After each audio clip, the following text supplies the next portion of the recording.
That's the issue with debt consolidations and not changing the behavior.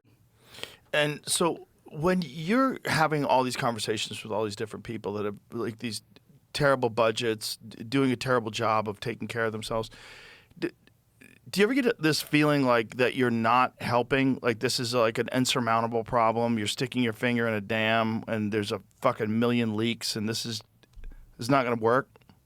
To a certain extent, yes.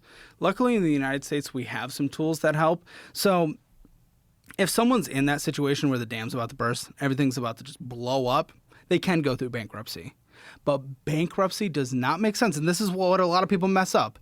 Bankruptcy doesn't make sense unless you actually change the behavior that got you there in the first place. Because we've had people that have come on my show that have been through bankruptcy twice and now we're there again. It makes no sense. You can get rid of the dam.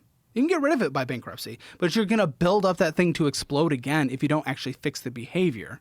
So people take shortcuts through credit card consolidation, debt consolidation, personal loans, all that good stuff. Those are good tools.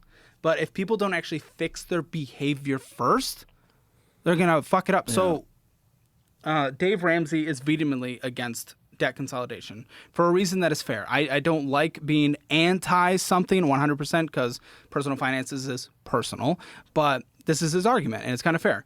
You build up this much in credit card debt from here to here, and then you can consolidate it into this new debt. So this is one new debt that consolidated this down to zero.